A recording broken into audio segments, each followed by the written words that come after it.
to do this, like to have this, right? Because it's like you don't want to be dependent on anything. You want to be dependent on nothing. It doesn't matter what it is, right?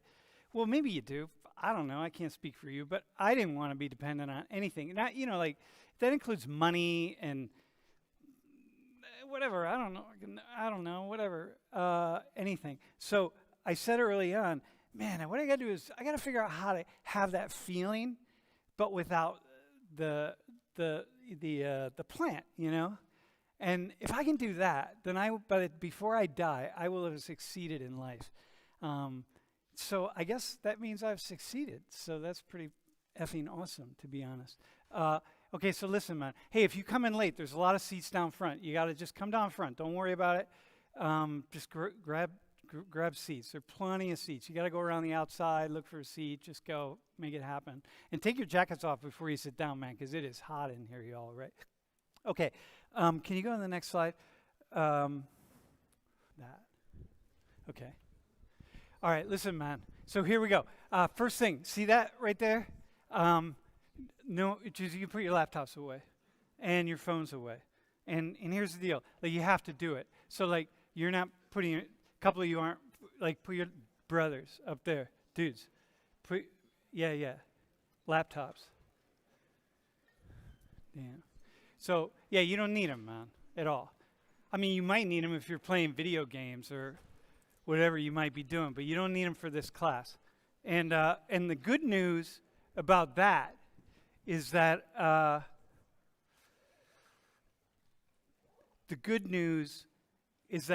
that means you don't have to take notes in here. That means when you walk into this classroom, you don't need your notebooks. You need nothing at all.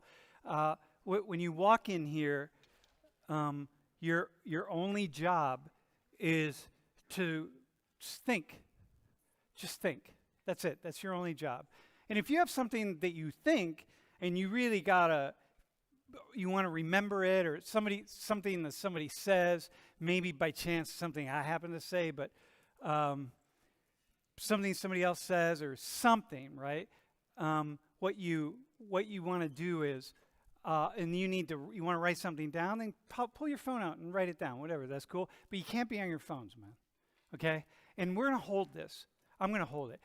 If I don't hold it, what happens is y'all just start to like slowly get this, like, it's like a phone. I don't know what it is, man. You'll have your laptops open, you'll have your phones open, and I'll be like, hey, put them away, and you won't put them away. But we're just going to be hardcore. Not going to be super hardcore. Like, we're not going to like call people out, confiscate phones, embarrass you, that kind of stuff, right? I'm just going to be hardcore. And because, listen, this is a class where this is a thinking class. That's all it is. This is 75 minutes twice a week where you come into this room. Hey, if you came in late, man, just come down around here and grab a seat in the front, all right? There's a lot of seats down here. So it is a class where you get to have the opportunity to think about what I think are some really interesting issues. And, well, no, they are interesting issues because we're only going to talk about things that are interesting. And you may not think they're interesting at the start, but by the end you probably will, okay? And what's important is that you just have that opportunity to not worry about a grade. Like, God, it's like the colonization of effing grades. It's like if you jump through the hoops in this, if you do the work you need to do, if you do what you need to do in this class, which is not that difficult, it just takes time, so you have to stay organized and do it. It doesn't take that much time, but if you do it, you'll get an A. And the class is designed like that I don't want you worrying about not getting a grade. Like, I want you to actually do the things that were set up for you to do, and all those things are really interesting. And I say that not because I think they're interesting, because I've been teaching for 38 years, and I have followed students, and again, the vast majority of students in this class say, yeah, we like this, we like this, we like this, we like this. So those are all the things that you have to do, or you get to do, or whatever. You do them, and if you do them, you're going to get an A. Isn't that awesome? You don't have to take notes. You don't have to worry about what does Sam think or what do I think. None of that. But that also means that you got to be listening and pay attention. Luckily for you, I don't talk that much in here. That we have a lot of engagement with other people in class. If I talked all the time in here, well, then I would allow you to pick your phones up and do whatever you want to do, because I'm maybe not that interesting. But other people are interesting, and so that's how we're going to rock and roll. Okay? So is that cool? You don't have to buy any books. All the readings are online. They're videos, they're readings, they're online, they're free. And we pick things out that I think are really interesting. It's not like a textbook. You're not going to be like going like, oh shit, I got to prepare for this quiz. Well, you might do that anyway, but you don't have to. And once you start watching the videos and reading, you're going to say like, hey, this is actually really interesting stuff. And it's designed that way, okay? To not be boring. So, because, dude, is that awesome? It's like, bro, is it awesome? It's effing awesome. All right, so, so laptops in class, all right. I don't know how did I get to all that from that? All right, go the. Okay, so this is me when I first started teaching this class, right? Look at that, look at that, oh my God. Look at the peace sign earring, and I mean,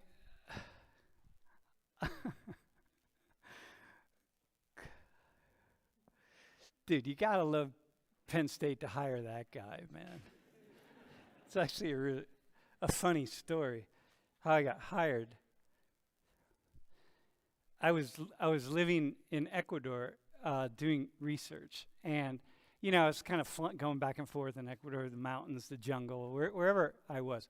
Whoa, hang on, someone's leaning up against the lights in the back. You can't do that. Okay. All right, cool. Yeah, don't lean against. Don't lean. See, there are light switches there, so don't do that. Okay. So anyway, I came. I've been back and forth in Ecuador for 3 years, but I came up here. My wife, well, she was I don't know what she was at the time. She was my partner at the time. She started grad school here the year earlier, so I was coming here to live in sin with her because we weren't married, and then because live in sin, dude, like it's awesome. Try it, and she and I needed a teaching gig. Oh, I needed something. I didn't need anything because I would have done anything. It didn't really matter. But I had been teaching for a number of years, and I went to the social department, and I had just gotten back, right? Like I had long hair, put like a bandana around that dude, cut off shorts. I was in bare feet, right? I had a cut off t-shirt, and I was just dropping my resume off to the social department just because, I'm like, well, I just got to get it. There's no way that the department chair is going to be there. Because it was the middle of summer. It was, like June or something. And so I go in, and the assistant says, oh, no, he's in his office. Why don't you go see him? And I was like, okay, here we go. Anyway, so I went in, and anyway, I got a job. But anyway, the second year, this was really the only class that they had, Social 19, the only class that they really had for me to teach, that there wasn't anything else. So I said, all right, man, I'll do it. I'll do 119. Anyway, that was the fall of 1991, and here I am. Never thought I would stay here. As life happens, many of you will figure this out. Like, you have to get to a certain age and look back and see how fascinating it is for doorways to open and close, and the doorways that you wanted. Hey, listen to this. I'm gonna tell you something, and if you really hear this, I will guarantee that this will really shape your life in critical moments that you really need it. You'll draw on it. It'll help you, right? Now, it took me 20 years and a lot of this to figure it out, but I'm going to tell you. So,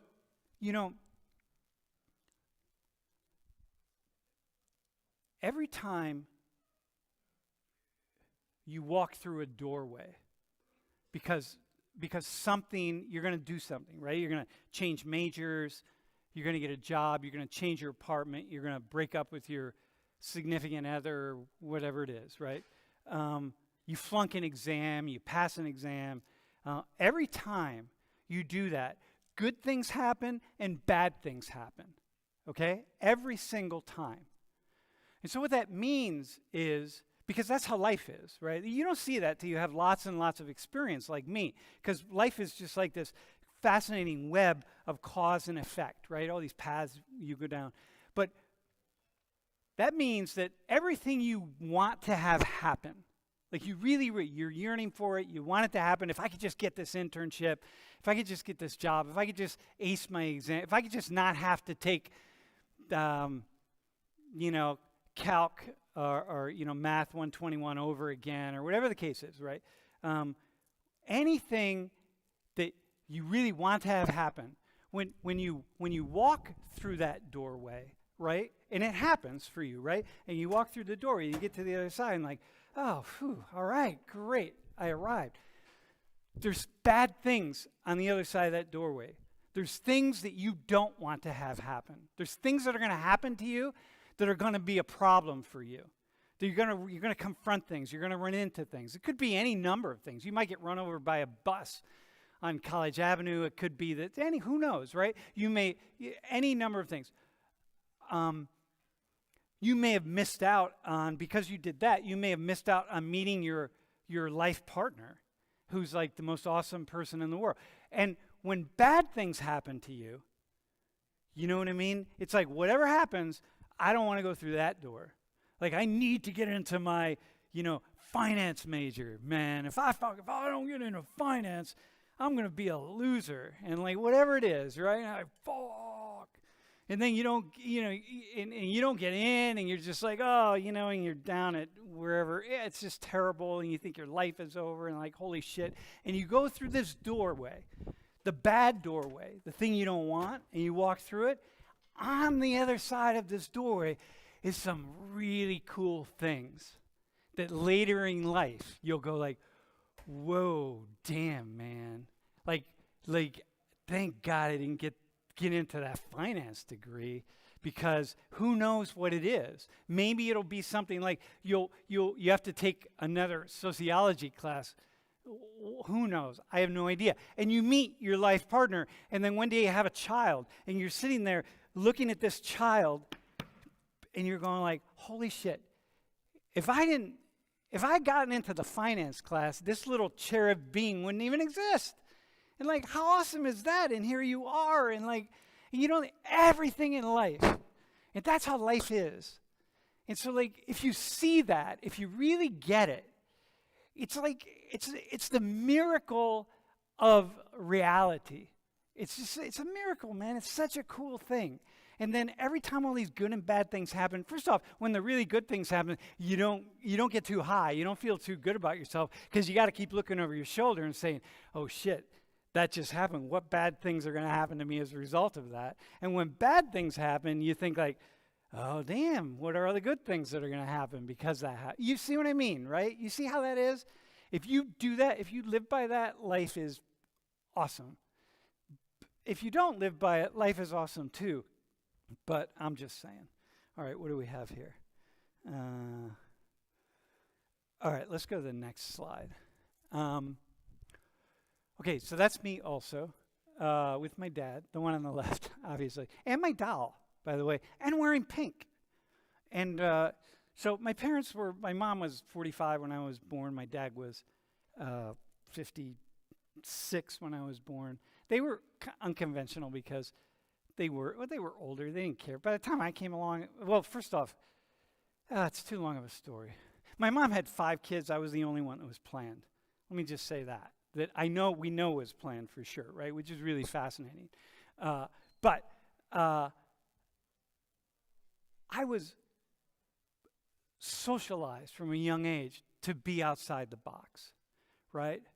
And to live outside the box. And I very much live outside the box. Like first off, I kind of, as much as possible, I just kind of follow my own path. And because I'm a sociologist, it helps to really understand the ways in which, we're constrained by rules that other people impose on it, which are really good things, right? Because, you want people to sort of, for example, in this country, anyway, drive on the right side of the road because that's a good thing, right? Like, you want people to follow rules. Like, rules make sense.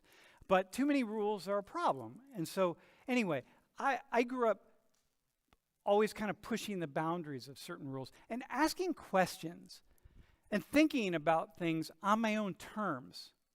And so it's a miracle that curiosity survives formal education, which really is a miracle. That how often are you all thinking about, just thinking versus thinking about how to get an A or how to complete your assignments versus just thinking? I mean, we live a certain amount of time, which is a fraction.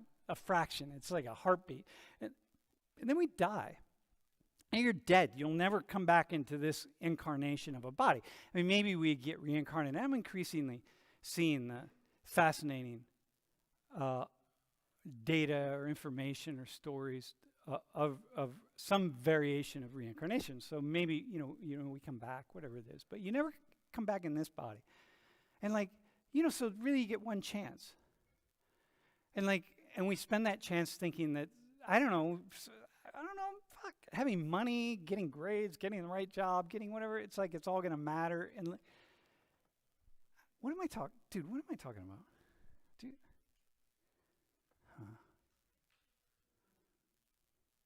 All right, so listen, I'll start over.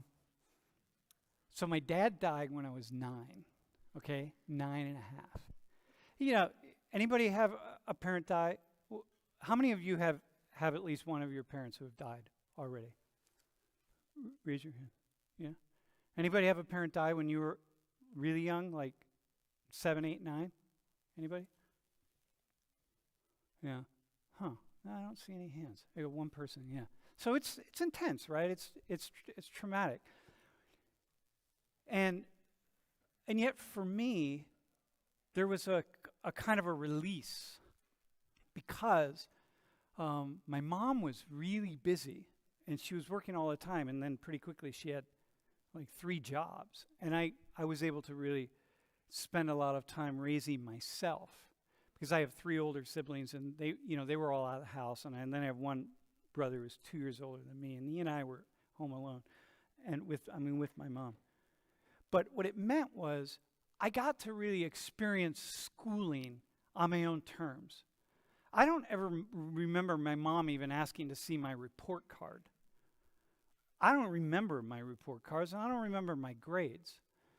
What I remember was I really liked to read, so I would skip class, and I would go down to the library, and I would read books, and I'd go to the library every 3 or 4 weeks, and I'd bring home a stack of books, and I would read. But I didn't care about grades. I didn't see the point of school. I didn't get it, but I really liked to read, and so my grades weren't very good at all. All the way through high school, they weren't very good. But I loved thinking, and God, I loved thinking, but what I didn't have, and the thing about my dad dying was, he would have forced me to think about grades. And my brain would have been colonized by the tyranny of grades and schooling. But as it was, I got to do it on my own terms. And so when I got to college, I wasn't going to go to college, but obviously, because I didn't have great. Dude, for example, when I took the ACT exam. By the way, I took the ACT exam. I scored in the 51st percentile. So I'm above average. And I didn't even know what it was. And by the way, I don't normally talk about myself. Well, this is the only time. Maybe at some other point I'll talk about myself, but it's kind of good.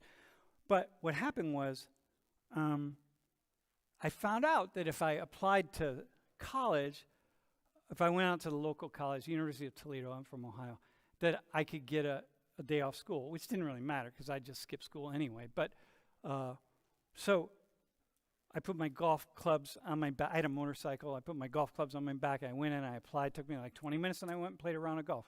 And I got in, and after 2.5 years, I was still a freshman because I would take a full slate of classes, and then I would drop out of everything because I just wasn't in it. I was being a musician.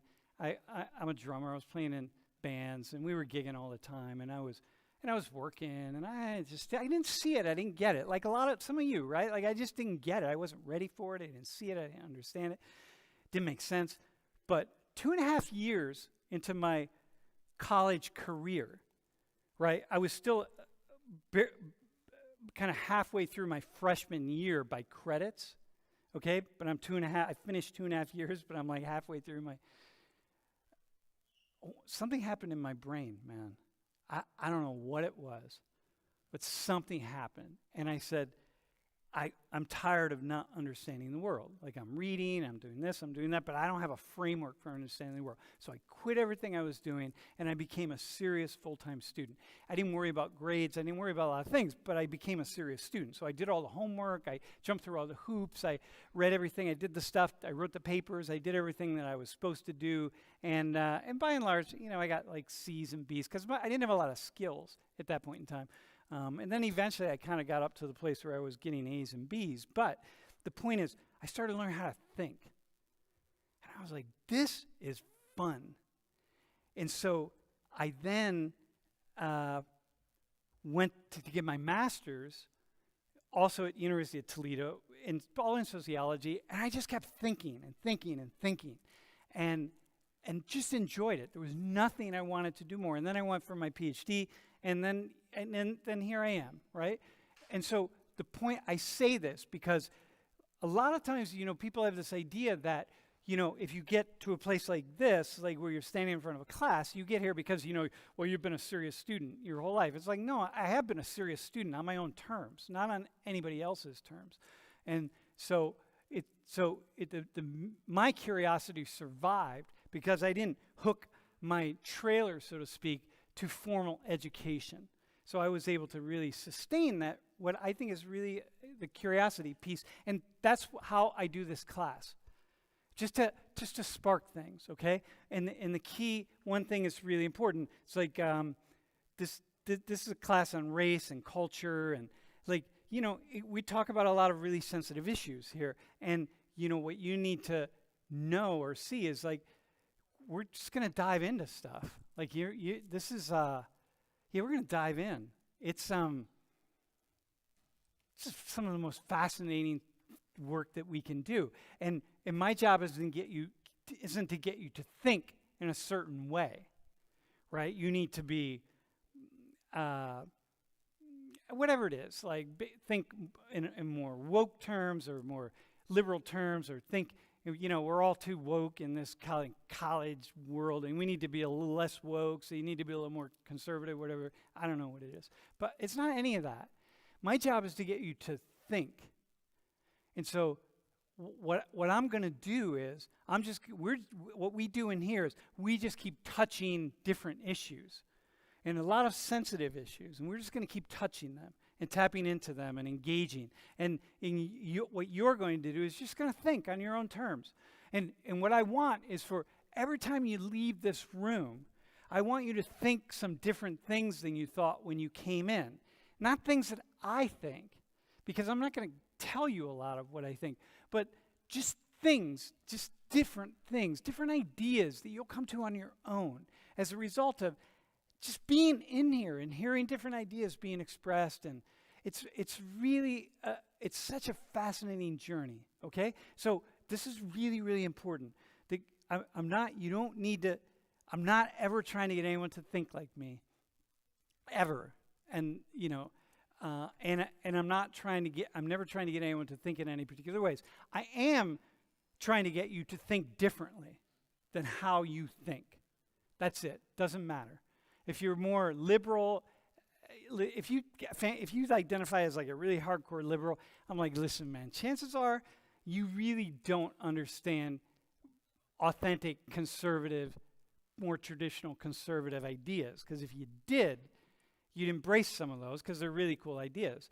And if you fancy yourself or see yourself as much more of a conservative, right?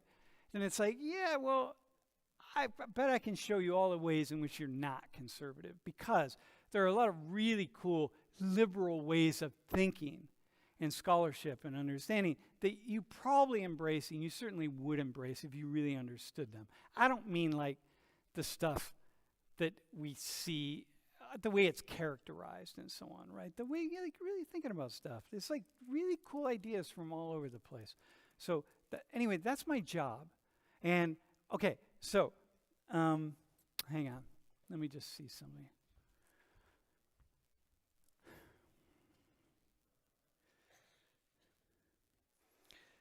All right, listen.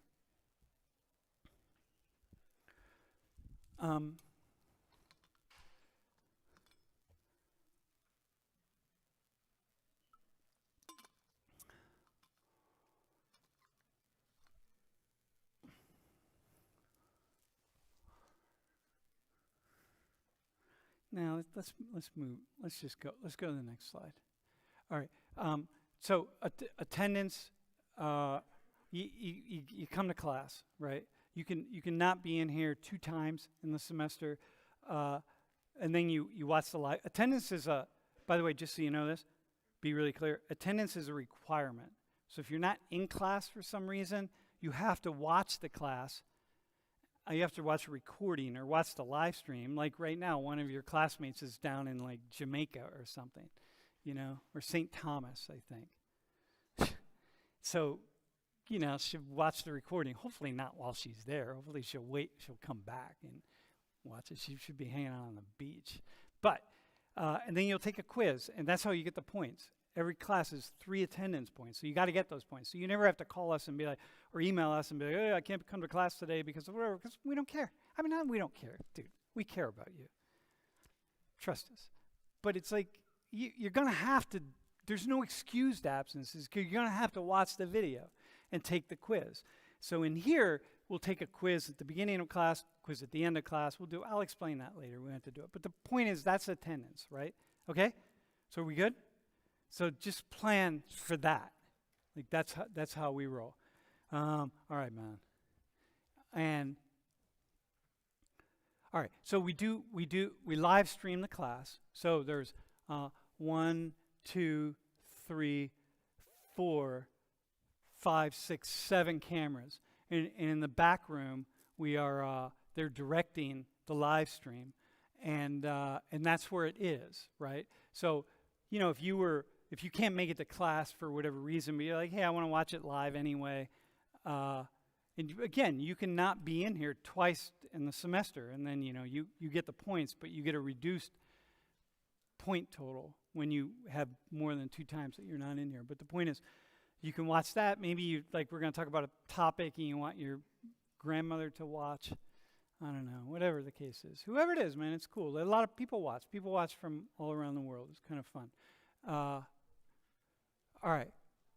No, it's really fun. Dude, it's fun. Life is fun. You know what I mean? All right, let's go to that.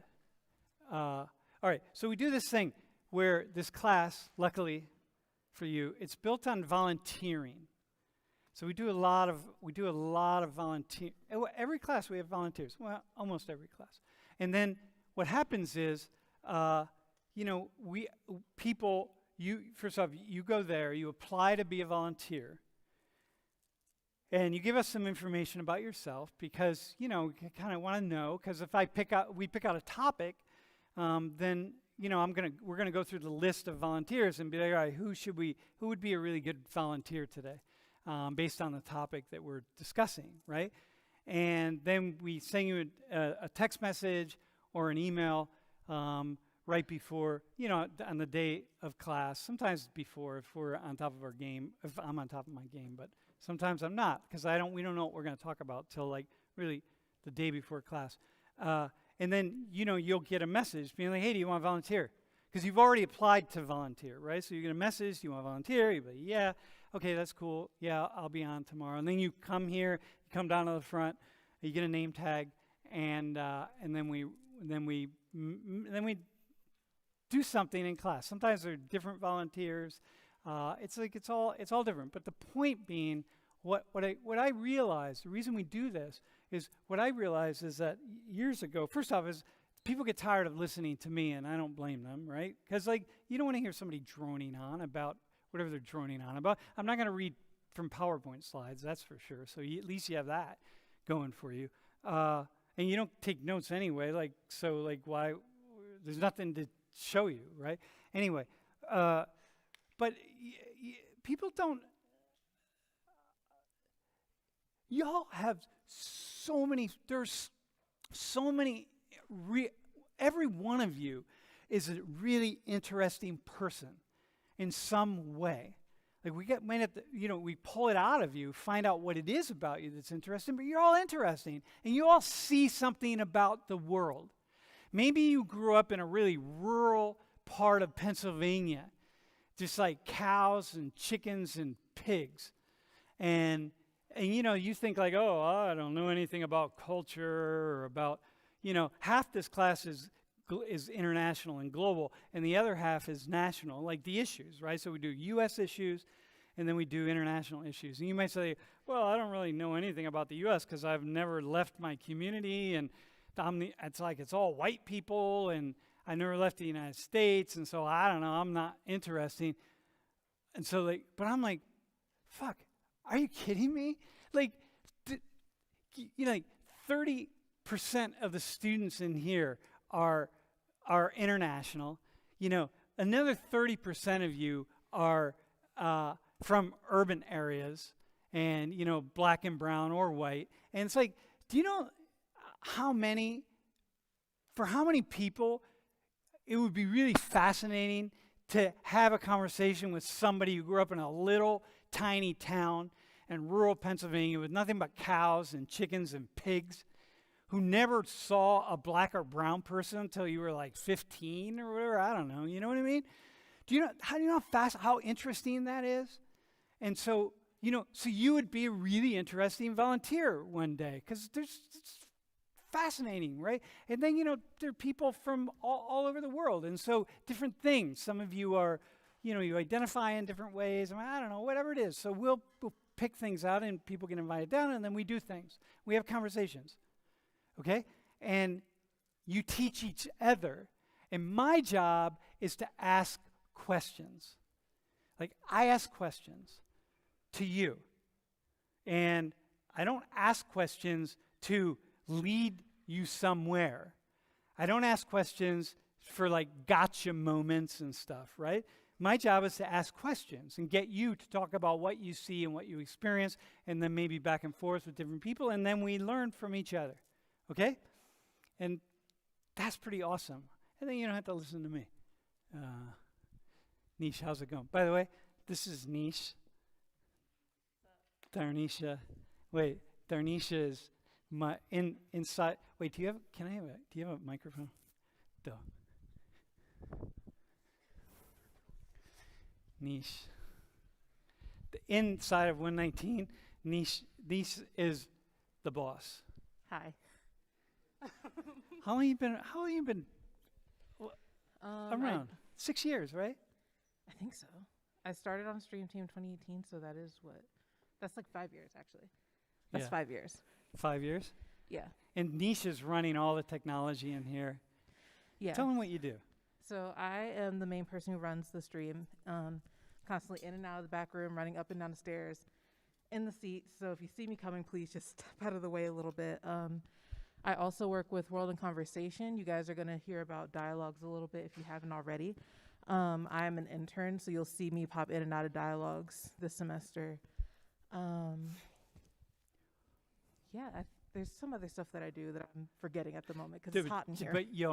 But she holds all the technology, and it's really complicated. At some point, you have to take the camera back there and just kind of show people what it looks like. Yeah. But yes, you hold it all down, man. Yeah, which brings us back to one of the first slides.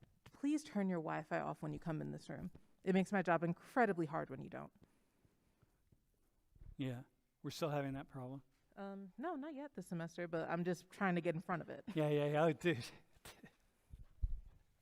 Exactly. All right, man. Anyway, Darniesha. All right, man. Thanks, dog. When you're out in the world, you realize how much. Hey, let's do a volunteer thing. Let me just demonstrate what the volunteer thing is. So, Hey, so let's do this. So today it's going to be a little different. Hey, Elan, are you here? Is Elan here? Bro, are you here? All right, let's do this. Let's get two. How about if we invite two people down? Maybe two. Well, you don't even know what we're volunteering for. Your hand's going up. You're like, hey, yeah.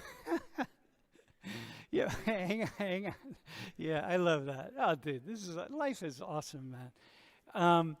How about two people who the title of today's class is Mixing It Up, right? So how about two people that live in between two worlds? And let's not do gender, because I want to do gender in a couple weeks, right?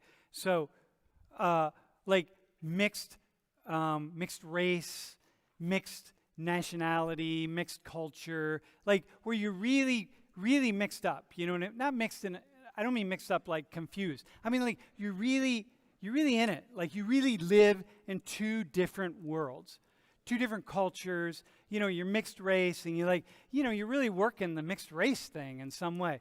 You don't have to be from the U.S. You could be from anywhere, but who would like to volunteer just to like, we're just going to have a quick conversation. I'm just going to show you what we do. There are a lot of mixed people in here, man. Who wants to go? Dude, you're on, man. Wait, are you good? You're mixed?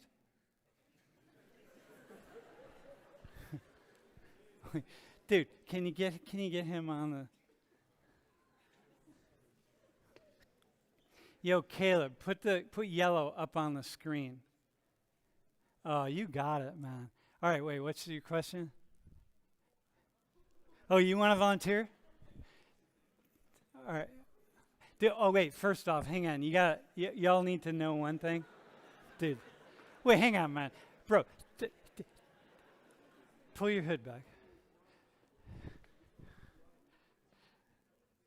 If I looked at you, the first thing I would not be thinking is mixed. I said what?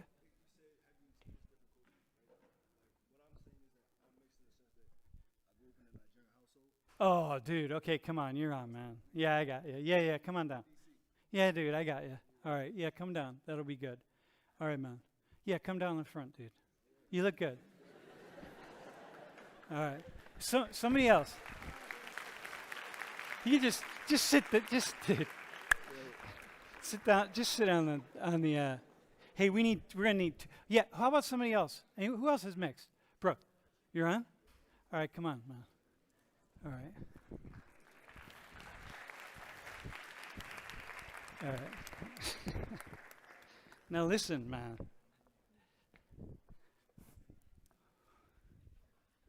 So here's how we roll. All right, man. That's all right. Okay, have a seat. Oh yeah, we're gonna get you name tags because otherwise I won't be. So here's how we're gonna do it.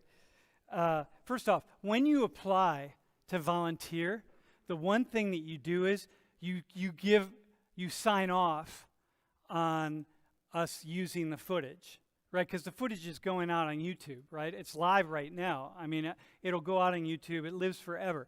But here's the thing. There's no like gotcha moments. You're never gonna, the worst thing for me ever in this class is when like some people are up here and if you like you say something that is like off color or off something or off whatever it is, it's like, yo man, first off, you won't. Even if you say that, I'm going to turn it and take it in a really cool direction because this is not like a gotcha thing. We're not in here like, oh, let's pick out the racist or the whatever, the ignorant person. There's none of that because nobody's ignorant. Nobody is ignorant, man. Like you guys can just sit right here, man. Yeah, have a seat on the table. Yeah, it's best. It's easiest if you're on the table because then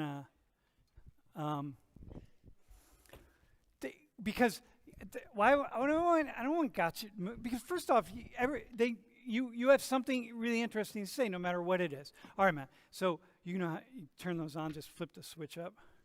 All right, man. Testing. You're on, bro. Hey, get a close up of these guys. All right, dude. Hello. All right, just introduce yourselves. Uh, No, you got to talk loud, too. You got to hold it really close and loud. Okay, this is good. Yeah, I think All right, so. my name is Ikemo Funa Okoye. You guys could just call me Funa, but most of y'all not gonna see me. So yeah, how we doing? Okay, go ahead, man. my name is Eslam. Just call me Eslam. Eslam, E-S-L-O-M, A-M, E-S-L-A-M, Eslam. All right, dude, what's your background? We'll go with you. Me? Yeah, well, yeah, let's just start right there. So I'm originally from Cairo, Egypt, and I moved here in the 8th grade to Greenville, North Carolina. Dude, seriously? Yeah, North Carolina. That's it was middle of nowhere. Going from Cairo to North Carolina was kind of a shit show. And then all my family moved up north. My brother moved to Chicago, and my parents moved to Buffalo. Then I took a gap year, went back to Egypt during COVID. And then I came back here, went to Penn State. Dude, how many Egyptians are there in Buffalo? Oh, no, there's a lot of like Pakistani and Afghanistan people, but there's Yeah. not really a lot of Egyptian people in America Yeah. in general. Yeah. All right, bro, so hang on. Ike Mafuna. Do you just go by Ike? No. People call you Ike? Your friends? Funa? Funa? Yeah. Funa it is? But Had to be one of them, man. One of 'cause, them. you Nah, I like what you did though. It's nice, real culture. there, I got. Yeah. Nah, 'cause Okay, my family Ike calls me Mafuna. that. Yeah. All right, got That's you. good. man. That's good. Dude, would you have known he's Nigerian by his name? Yeah. That's like Same the most here. Nigerian name in the book. I know, same here, dude. Would you have known that? Ike Mafuna? Yeah. All my right, book and reading man. book. Give us your story, bro. All right, so I look, feel like I should have won first because yours was like a lot more detailed. But for me, as I said, I'm Nigerian, but then like I grew up in DC, right? It sounds kind of bland, but what it is with me is that my whole family kind of moved to like DC, so we like colonized the whole hood. So it was like, Dude, Nigerians have colonized yeah, no, the I'm whole serious. world, We was man. that, bro. We was so serious about it, right? Yeah. So it was like I was around my whole family, like only African, straight Nigerians for like the first, I don't know, like 10, 12 years of my life. And then like I switched middle schools, went to a straight black hood middle school. Took me out, like, bro, I was really shocked. So I had to go from like being completely African to being like, I all need right, another one. you're black in America. You have to learn how to be black rather than just being Nigerian. Mm-hmm. Wait, can you just say that last part again? Because by the way, you should just so you know. So I'm gonna just I'm gonna say this because this is good. So I was a drummer, and because I was also an idiot, I didn't wear ear protection, and so I have permanent tinnitus in my ears. So I have to. I'm always like really trying to hear, and when you're down here, you can't hear very well, right? You guys can't hear each other really well, yeah, because the way the speakers are, and so I wear an earpiece in here so I can hear really well. So if I don't wear that, it's really difficult. Anyway, just say that last piece again.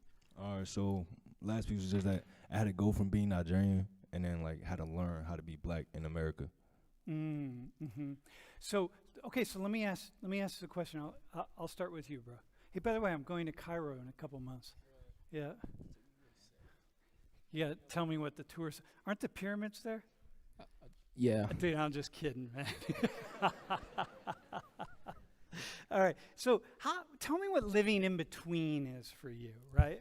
Yeah, so coming here, like, it was a big change, especially in the South. Like, up here, it's a lot different. Like, people are way nicer, you could actually talk to people. But in the South, it's very, very different, especially in the area I was in, because I'm, not really shit talking the South. I love the South. But, there's different people down there. So getting adjusted to the people there is difficult. Learning how to hang out with people there is a little difficult, especially coming from Egypt. So I'll say that was definitely a big transition for me. Also, like in Egypt, we don't So really. hang on. Let me ask you, I'm going to interrupt. So one of the things that I'll do is I'll interrupt people because like my job is to ask questions, and like when somebody says something, I'm like, oh, okay, there it is. Like that's what I do, right? Because you that's what you want me to do. It's like a facilitator. What made it difficult, bro? Like I can say what I want. Yeah, but remember, it's on the stream. Oh, Your okay, grandmother okay, might okay. watch, so Just like I would say, not from like the teachers or anything like that, but definitely from the kids, like the subtle racism that can happen, jabs, stuff like that. Just like obviously, there's good and bad people everywhere you go. I'm not saying that there's everybody's bad there, but it's like a lot more in your face. You're gonna have to deal with a lot more stuff there, I would say, compared to up here. That's something that I definitely realized quick. But then you find your group. So for me, it was swimming. I swam my entire life, and like I took over swimming, my captain from my high school team. Where you swam back in Egypt? Yeah, I started swimming when I was 4. So when you, what group of kids or people did you gravitate toward? The swimming kids. The swimming kids? Yeah. Who were they were mostly white, black, Oh, brown? What? it was a couple. It was all over the place, but it was definitely like a predominantly white team for my club team. But then for my high school team, it was definitely a mix. Like we'd have like football players that would come in, lacrosse players that would come in during the off season. It was just a mix of everybody. All right. Okay. All right. Ike Mufuna, what's being mixed, or what's that living in between mean for you? The living in between for me was, I'll say it consisted of a lot of just watching a lot of people, right? Whether it be family or friends, right? So it was like having to learn how to interact with my mother, like learning how to interact with my mother versus interacting with my teachers, right? On a scale to like, I'm literally switching like whole like dialects, like in between. So it's just kind of okay.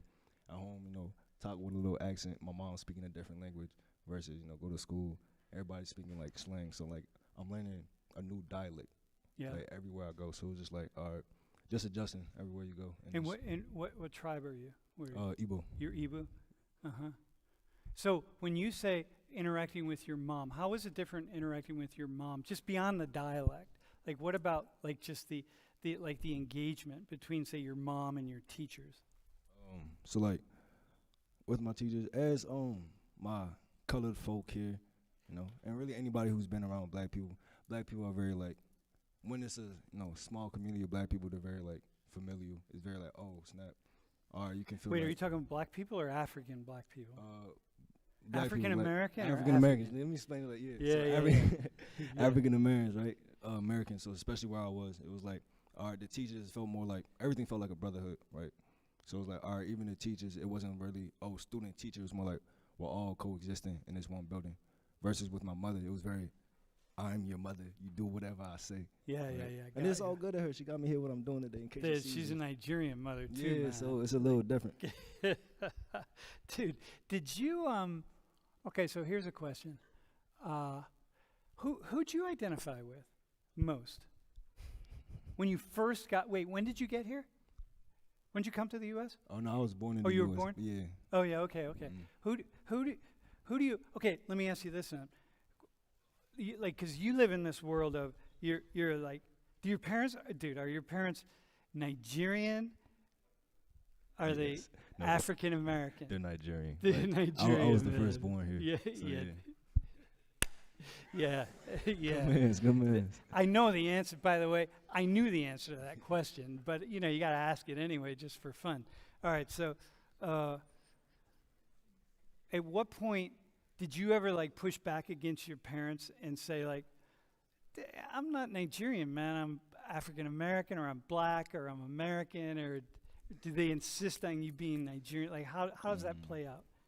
There was really no pushback just because it was like constant, like Nigeria was essentially everywhere. Yeah. But I'll say I did push back on like being black in a sense, right? In a sense, it was more like, all right, I was very much like, all right, I'm Nigerian just because like everything I knew was Nigerian, right? And then a couple years was like, all right, you're around black people, you really have to start realizing, like no one really sees Nigerian unless you tell them, right? Yeah. You're just black. Yeah. So I was like, all right, from that sense, I had to like start, So so once you get into like say high school or and like other black Americans, so like when I say, just so you all know this, if I say African Americans, when I reference African Americans, who I'm referencing are people who trace their people in the North America, so the U.S., Canada, Mexico, but really the U.S. because we'll just think about this, who trace their ancestry to slavery in the Americas, okay? African Americans. So black people is just like black people everywhere. Africans, and then you start breaking it down into Nigerians, right? Or Ghanaians or whatever it is, right? Egyptians, man, you're still part of Africa, yo. And I know like Europe, the Middle East has tried to like sort of pull you in, but you know. Okay, so at what point in time, like you're African American, to what degree did people around you, like African Americans, see you as Nigerian versus black? Like, to what degree did they put you in a box? Like other high school kids who identified as African American, and were you in a box to them? It's like, or did they just be like, nah, dude, whatever, you're black? So what it was for me was that at the end of the day, it was like, it doesn't matter, you're black, just because it was like. So they say that. Yeah, right. Yeah, I got you. At least that's what I resonated, or what they resonated, right? Mm-hmm. Because it's like, we're playing a bunch of sports, you know, running track, playing soccer. At the end of the day, we're working as a team. And if we're all getting the job done, like, and we see each other, it's less of, all right, you're this, you're that. It's more Yeah, I like, you're got just you. my teammate. I We're got all you. here together. Okay, I got you. So, hey, can you take a microphone out to her in the fourth row? Nah, you can't. You need a mic because you're gonna talk on the stream. It's over there. Doe, can you grab the other mic? So I have hang on, we'll get you a mic in a second. So question for you is, what's like the coolest thing about living in this mixed world? Well, I mean, like, I was just gonna comment on what you were talking about. Like, you know, mixed world's like very different. Like now, like, you know, I'm in a fraternity and like I love being in it. But then when I go home, my parents don't know what a fraternity is, and they're like, "Why do we have to pay this much money to, you know, for you to?" Drink They don't know. shitty beer. They don't know that one. Yeah. So, you know, they see like I have a really stupid smiley face tattoo on my arm. Yeah. Like, how'd Did you you get get that? that? Yeah, I'm like, I don't know. It's just, I don't know. My brother's got it Yeah, for me when I was yeah. passed out. So Yeah. yeah, I mean, it's like so it's very different, but I like it. You know, you get a sense of like, because, you know, I did grow up in Egypt, so I get a sense of being back at home with my parents. But I also get the sense of like, you know, how I actually like to act and who I kind of more am when, you know, I'm here by myself. Yeah. I can do what I want. Don't Cool. have to be restricted. Yeah, very cool. Yeah. Yes. Just push the button up. Wait, can you get you got her? Hey, Caleb, Is it on? make sure you get No. yellow. Put yellow on. Okay. So my question was, did you ever like get microaggressions from black people? Like, I know like they looked at you as just black, but was there ever like, oh, you're from Nigeria, you're Nigerian? Did they ever like say rude stuff to you? Because in my school, like I would see that so often because it's still like separated, but it's not. Wait, what's your ancestry? What's your background? I'm African American. Okay, I got you. So like when people ask me where am I from, I'm like, well, I'm just from here. I can't say that I'm from Nigeria or have a certain tribe. Just Yeah, like, yeah, yeah. You know, my ancestry Yeah. goes back to slavery. Yeah. So All right, I understand what you're saying, but of course there's a lot of that, you know, African booty scratches. We all know how it go. But what it was like, for me, I didn't take any offense to it, right? Just because it was like, one, growing up in D.C., people are a little more aggressive, a lot of joning and bidding and all that. So it was just like, I was really just like analyzing. I was like, all right, this is how people interact here, right? So it wasn't more like, oh, snap, he's attacking me, because it was like, in a sense, I was confident in who I was, in my lineage. So it was just like, all right, I'm that. Oh, he says this, and I do a little clap back. We start, you know, joining on each other. You know, we go outside, you know, to hash it out. Whether it's, you know, we didn't really fight. They wasn't big on that, but it was more like, all right, run me in basketball, let's race, football, whatever. Do whatever we can. You know, if we got an argument, we settle it. But at the end of the day, it was all good. Yeah. You know what's really interesting here is that, and those of you who have immigrated, right, from one place to another, you know, culture is important, man. It's less important for you, for the two, a little more for you because you spent so much time in Egypt. You've been to Nigeria? Yes. How many times? Too many to count. Yeah? Yeah. Okay, so then it's your Nigerian culture is really important. It's for you. actually like very connected. Yeah. Yeah. So like for the two of you, it's important, man. So like if people ask you like, well, what are you? And you're like, well, I'm Egyptian or Egyptian American or Nigerian American. Your parents are Nigerian, but you know, you'd be like Nigerian American, right? And like that's important. And then people say, like, well, why can't you just be Americans? It's because, come on, man, because this is part of my culture. It's like if anyone here who's American were to move to, wherever, I don't know, Lithuania, or Japan or Mexico or whatever, you'd bring that American side of you with you, man. It'd really be important. So, like, because it is. It's not like you salute the flag, that kind of thing. It's just that it's part of your culture, man. And so it's like, it's kind of cool. It's very cool, actually. Hey, by the way, what's the coolest thing for you about living in the mixed world? I'll say the coolest thing for me about living in the mixed world, I kind of touched on it already, but it was just like observing a lot of people, right? Observing how different cultures interact with each other and with other cultures, right? So it was, as I said, my family colonized like a hood of DC and the subsequent school and church. So it was like my elementary school was very like African. Yeah. And then I go to middle school, that was very black. And I go to high school, that was very white. So it was like, all right. Dude, And awesome. they were all like very small. So it was a Yeah. condensed amount. So like, all right, I'm seeing how these people interact. And I'm seeing how these different people interact. And it allowed me to like read people better, like understand them on a quicker awesome. point. Yeah, it's like you traveling without moving. You know what I mean? Exactly. Yeah, you get to exactly. like have this travel experience of the world. Bro, how about you, man? What's like the most difficult thing about living in a mixed world that you lived in? Well, I mean, yeah, just like I said earlier, probably just not having parents that really like know what I'm talking about. Yeah. I mean, Yeah. it's good that like at least my brother went to school here. Like he went to Chicago though, so it's a little more Yeah. different. But yeah, my parents they don't really understand what I mean when like if I tell them like I can't talk right now, and they're like, why? I'm like, I'm out, and they're like, why are you out? And I'm like, I don't know, it's a Tuesday night, I don't know. Yeah. So like I don't know, yeah. Yeah. So like yeah, I don't know, like that's probably the most difficult thing. Like I don't know. Yeah, that's cool. Dude, awesome, man. So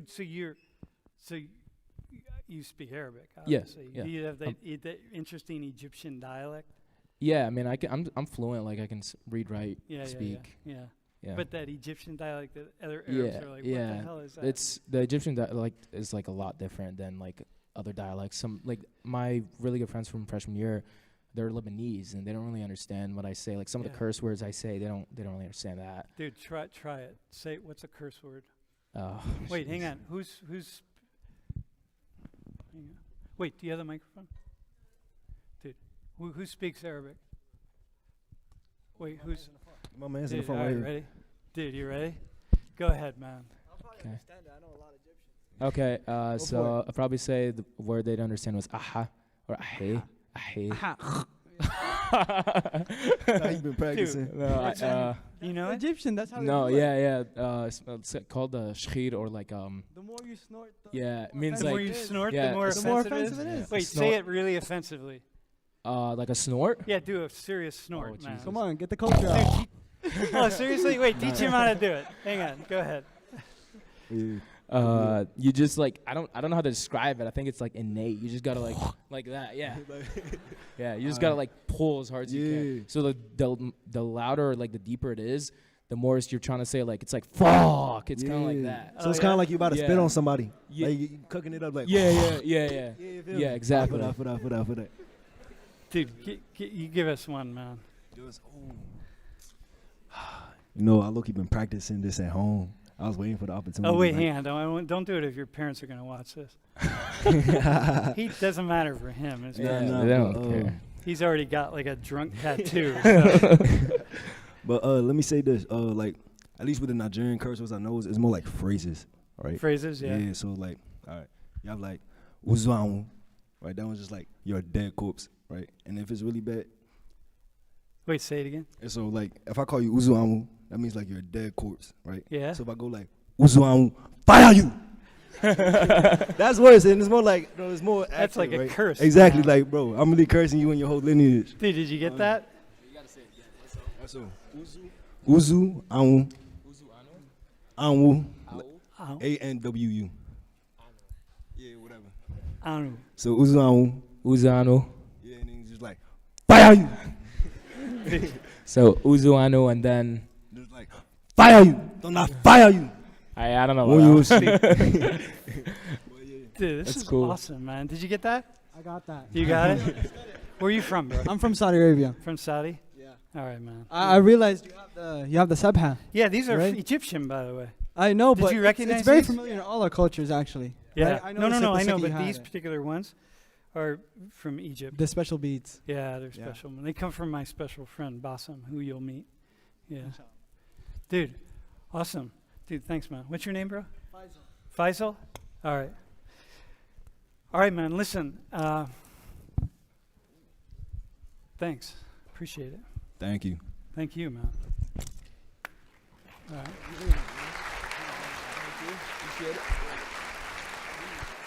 All right. Thanks, you guys. Hey, okay, so that is what we, can you go to the next slide? That's what we call a case study, okay? And then, we just talk about a lot of different things, learn some swear words, like, why not? Okay, so can you go to the next slide? Okay, so hey, Julie, I don't know, do you want to just can you try to pull Zoom on really fast? Let's just try it. Julie, can you just hop in to Zoom really fast? Yeah. And see if we have it on, so we'll pull it open. Hey, can you go to put on the side, put the PowerPoint slides. Yeah, okay, so here's the deal. Microaggressions and other ignoble behavior. So listen, man. No, we're doing Zoom on the PC, dog. Yeah, it's already set up on the PC. It's ready to go. Yeah, all right. Hey, so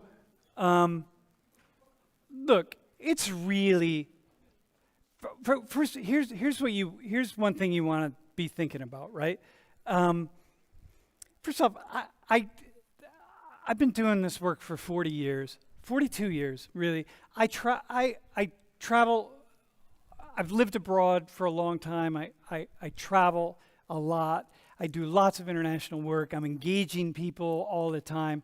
I have a sense of what is and is not, like microaggressions. But these things are really complicated. And what's really important for you to know is that I'll stumble here and there. Like last semester, I stumbled in something with somebody, and in the end, it's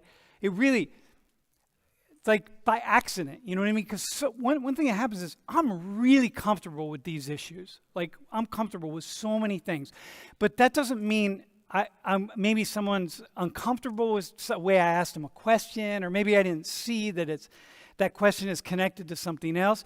Trust me that I see a lot. Because this is what I do, and I see way more things than any of you see, because my job is to study the whole world. So I have, my job is to understand what the so-called, like the microaggressions or the things you can't say from so many different cultures all over the world. And so that's what I'm doing all the time. And it's a lot to know. And sometimes, I accidentally step in something or say something the wrong way. So your job is to point that out to me. You know what I mean? Like if I say something, you're like, oh man, hang on. I don't know if I'm comfortable. We're not in this world where it's like, oh, I'm uncomfortable the way you said X, right? Fuck that. Just tell me, like, hey, when you said that, what did you mean? Because here's how I took it, or here's how I saw it. And probably I'm going to say like, oh, all right, well, here, let me explain to you the different contexts of things. Or maybe if it's even in the moment in class, which is even better, then we can talk about it a little bit, and then I'll tell you like why I said something one way or another way or whatever the case is. This is not a normal class. This is a class where we can and we will talk about everything, and I am not afraid to touch anything, and it's all good. So your job is to really put stuff out there with me, and I'll hold it or whatever it is. You want to? Hey, this is Julie, by the way.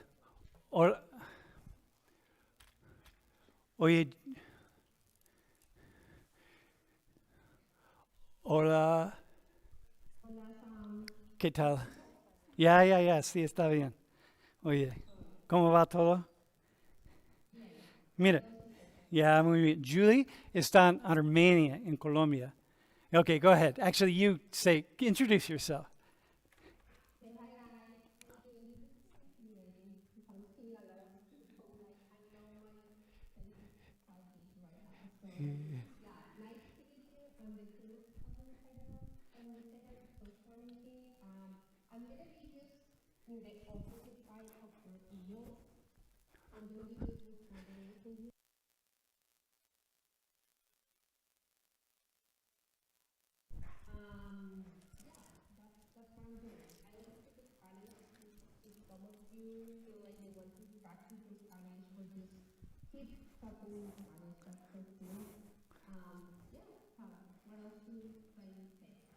Yeah, so if you could send her emails, if you want to practice, if you're studying Spanish, send her emails in Spanish, whatever. If she doesn't understand you, she'll let you know. But anyway, Julie, so the most important thing is staff@social19.org, right?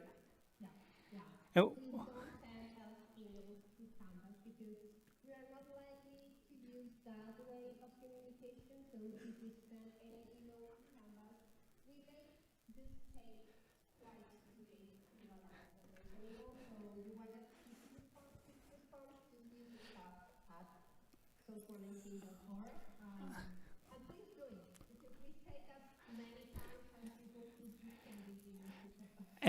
And also, people get nervous and they think they should send an email to me and not to you.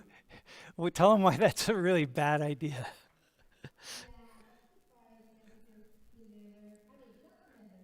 Sam will not respond. He will forward that email to me and say, Yuli, please respond. So Yeah. just save time and email me directly. Yeah, even most important things or sensitive things. Listen, Julie is like, if it's sensitive, it's fine. You can go to Julie and she'll make what she does is she makes sure that I respond to it, okay? So anyway, just wanted you to see Julie's face. Thank you. And hey, we'll see you. Thanks, Julie. Bye. Hey, Okay, bye. we'll see you all on Thursday, okay?